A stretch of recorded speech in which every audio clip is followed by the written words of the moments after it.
Hello, welcome to the second day of our workshops. My name is David Courtney, and I am an English language lecturer at the Academic Preparatory Program at AUIS. In today's presentation, I'm going to ask a question. Is equity possible online? For today's session, you will need pen and paper, your smartphone or PC if you're using a computer, and your online teaching experience. During the video, I'm going to go through 4 guiding questions in order. The first question is, what challenges do our students face online? And number 2, what is equity? Why is equity or fairness a goal for us? Number 3, how does equity affect socio-emotional and other online learning needs? Can we always see these needs that our students have? And number 4, how can teachers make online learning more fair? And how can they get help? Because sometimes we can't do it all ourselves, right? So as you listen, are these points also true in your teaching setting with your students? Or what's similar, what's different, and what am I missing? I hope to learn from you during the sessions. Thank you for keeping these points in mind. Okay, so the first question, online, what challenges do students face? Here's an example, okay? To show what happened with my students, here's a question. There's 2 pictures, and do these 2 students have the same learning experience? What's different? Okay, so what do we see that's different in picture number 1 and picture number 2? I think we can guess that one student will do better than the other. So what's different? Well, maybe you noticed the first student has a laptop, a smartphone, a quiet place to study. Maybe they have better internet. Maybe they have more time to study. But picture number 2, the student has only a phone or a few quiet places that they can study. Maybe they have bad internet signal or no time, okay? So what's missing here is differences in their ability to be successful as online learners. So what's missing is equity or fairness, okay? So what else is missing? Well, we talked about this in the first day of the workshops. Student and teacher tech experience is low, and a lot of students are experiencing poverty and may not have devices. Most of my students only had smartphones. A lot of students with the third problem is they are doing passive learning and they might have low motivation when they're studying online because they're not able to interact as much with other students. Number 4 is common. Sometimes students are just confused. And if they're confused, they don't know what directions they're supposed to follow, and they might not trust that the class is going to grade their work fairly. And this is one of the main causes of cheating.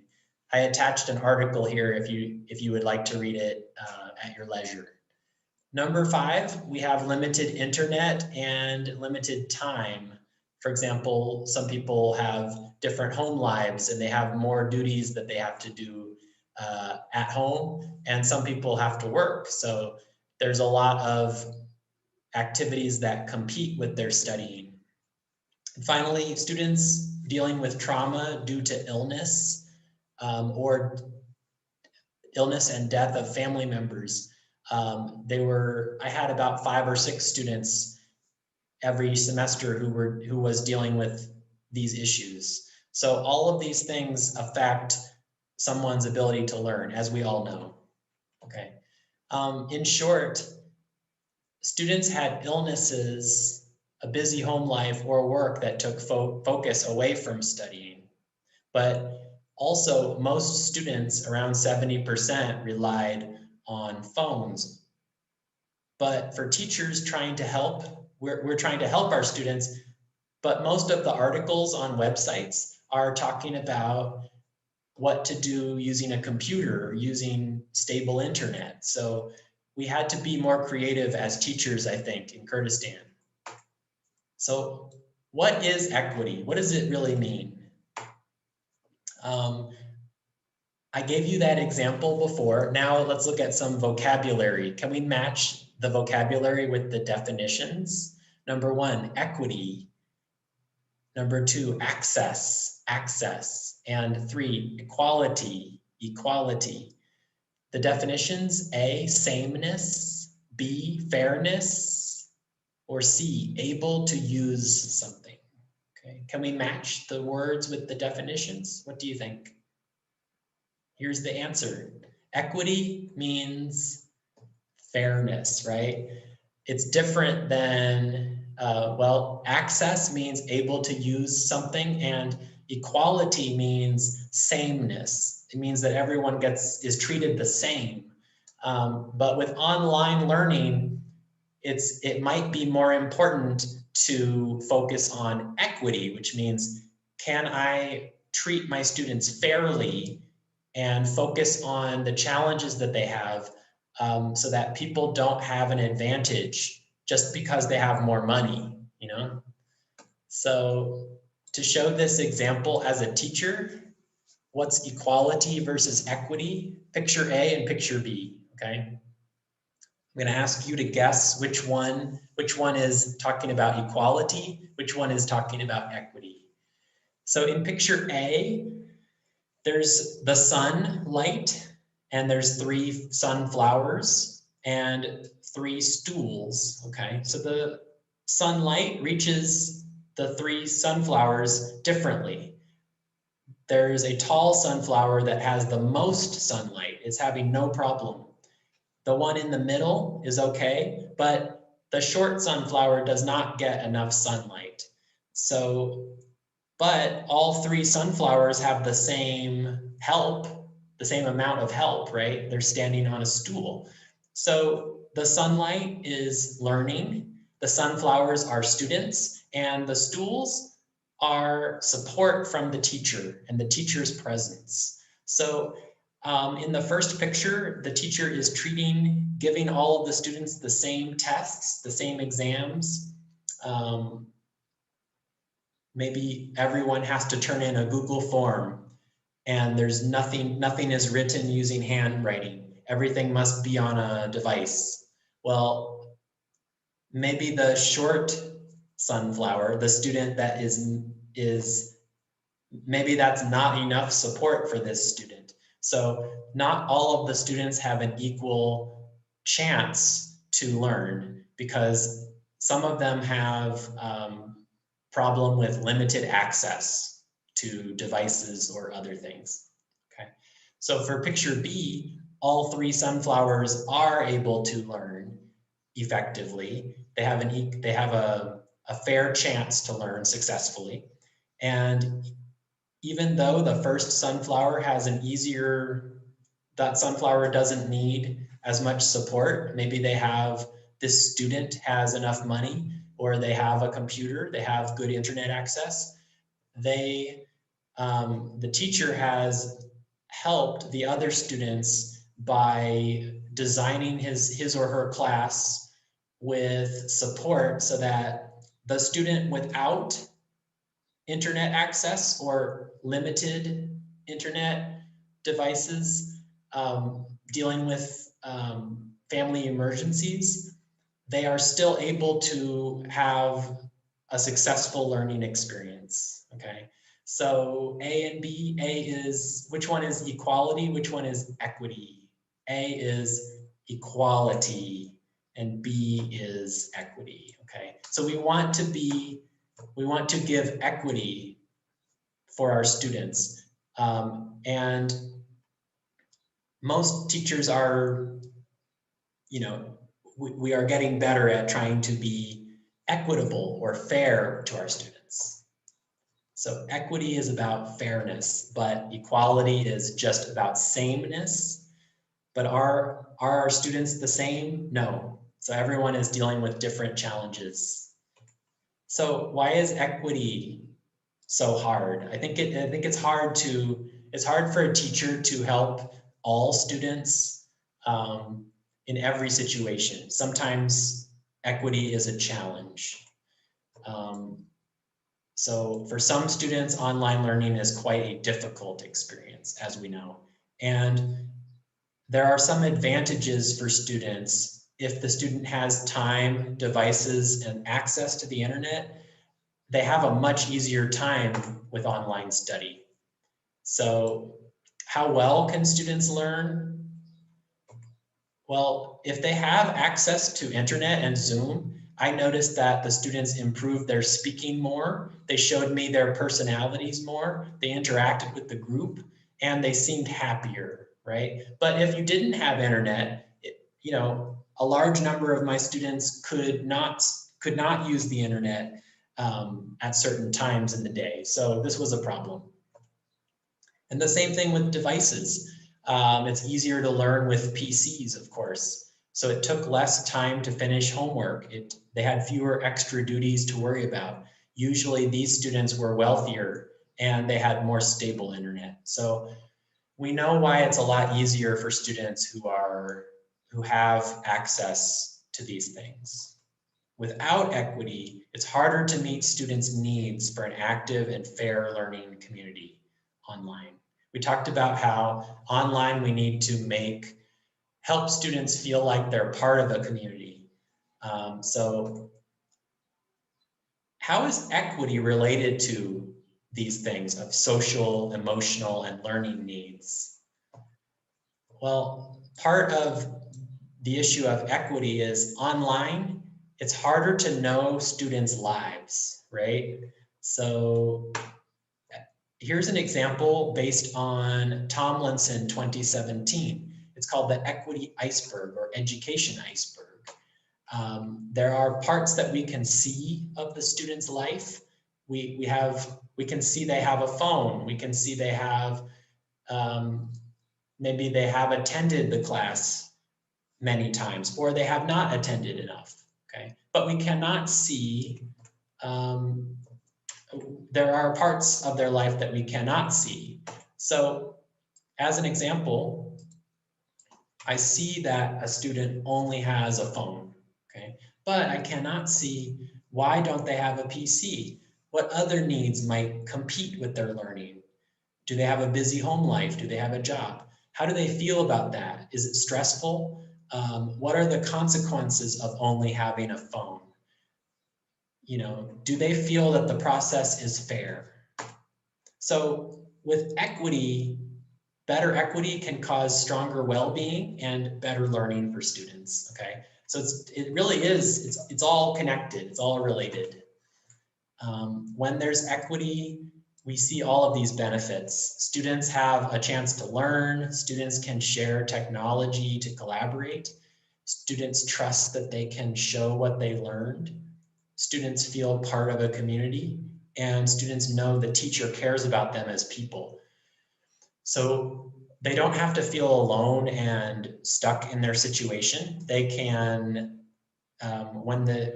when students are working together, collaborating, for example, they can share the technology or the devices that they have. Someone has a computer, but the others can use handwriting and take a photo of their paper, for example.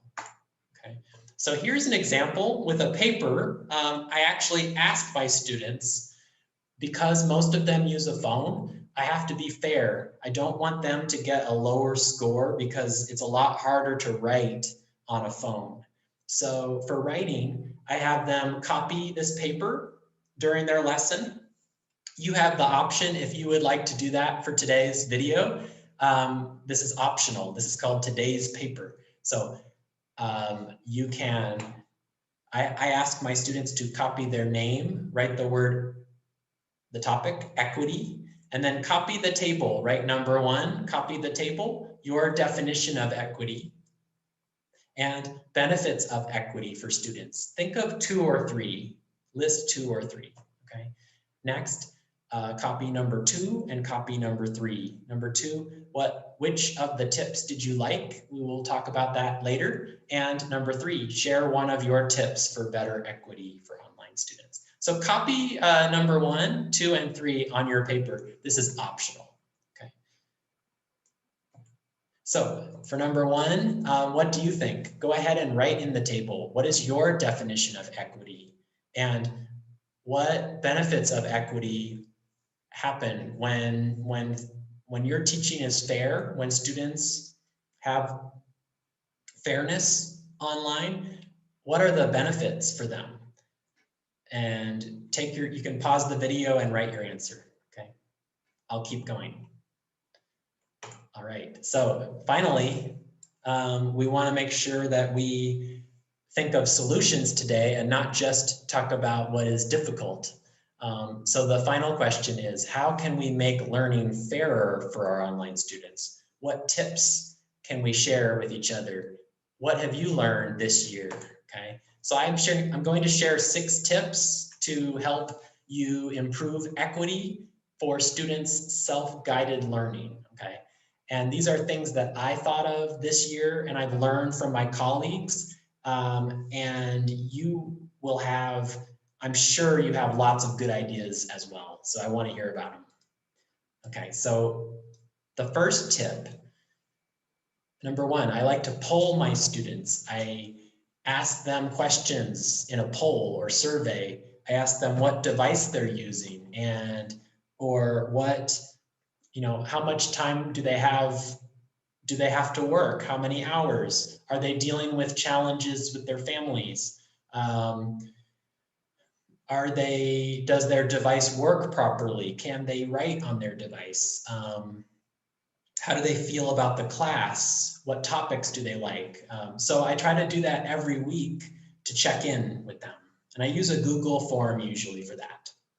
Okay, for number 2, I give them the option to write on their paper. And for all written work, I require them to do it by hand so that the students with a computer, they should not have an unfair advantage, because there are these programs that translate, and we want to avoid cheating as well. So this helps with that. So I have my students copy a paper like today's paper, and at the end of the lesson, they take a picture and turn it in, usually on Google Form.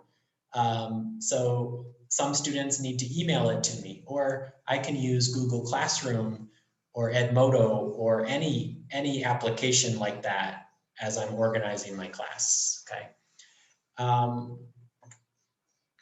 And this helps students be accountable for the material. Number 3, I use collaborative applications. Students can actually click on a link and meet their group members online using an application like Jamboard.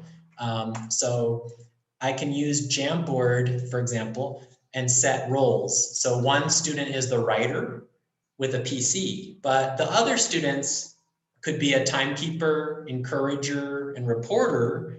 And this makes sure that everyone is busy. Those students are writing on their paper, okay? So Jamboard, it looks like this. So students click on the link and they all join, and maybe I put some questions in there, and the writer can click on the Post-it note and put their information in there. But everyone is helping, and I can check on them in breakout rooms. Or they can work independently on projects, and this is how they can participate, but make sure that they can still complete the tasks together, okay? This takes a lot of planning, but this is part of project-based learning as well, which is possible. For number 4, I use Zoom, and I try to record my lessons, short videos that the students can watch when they have internet, when they have time to watch the video. And I post the Zoom video, I record my screen, I put it in a table that they can read. So they know that on Sunday, watch this video before class and then attend or turn in assignments. So we all have different ways of organizing, and that's really important as part of our cognitive presence. Students need cognitive presence, they need teacher presence. So number 4 is helpful for helping students who have limited internet access. For number 5, it's another strategy that helps them complete a task. Maybe they could use their phone and do a task over WhatsApp with their partners, and then they prepare or they watch a video about, let's say they watch a video about grammar, and then they attend class in Zoom to practice and communicate using that grammar. So number 5 is called flipped classroom. Flipped.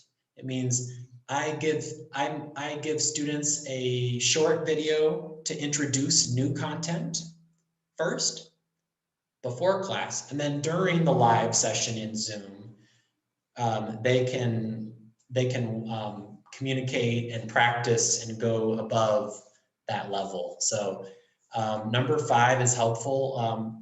To be more clear, I allow students to watch a self-paced video and then do a task offline or meet on WhatsApp, and then they return to the class later, okay? If they cannot attend the class, then I try to include little tasks during class, like today's paper. I have them follow along with my lesson, and then so if they cannot attend, they still need to turn in something, and this is how I do it, okay? Finally, number 6, I use Google Forms to get information, maybe quizzes and weekly surveys to get feedback from students and to see how they're doing. You can see in the Google form, you can make a question where they upload a file. So this is where they can take a photo of their paper and turn it in, okay? So this is, these are my 6 tips. What else can we do? Well, we can support a project-based learning approach for blended or online learning. PBL, or project-based learning, can help students become more self-directed as learners. So following some of these tips, using some of these tools, it goes along with project-based learning. It makes it possible, okay? We still have to be, we still have to be realistic, but I think these tips are, you're going to have your own solutions. Everyone has their own teaching setting. I found these tips possible. So number 2 on your paper, optional. You don't have to, but if you want to, which of the tips did you like? Okay, and why? Put that on your paper, okay? Finally, I want to know, how have you improved equity for your students this year? So what have you done? What tips can you share? Can you write on your paper for number 3? Share one of your tips for better equity for online students, okay? It's optional, but if we have time, if you have enough time, write one thing. And you can, if you finish 1, 2, 3, take a photo of your paper and turn it in on the survey for day 1, okay? This is how you can turn in your work. If you're using a phone, no problem, okay? So next we'll have some discussion and do some activities. Hopefully from this video was helpful today, and some discussion questions include, what unfair barriers do your online students have? How much equity is possible online? Which tips can you adopt in your setting?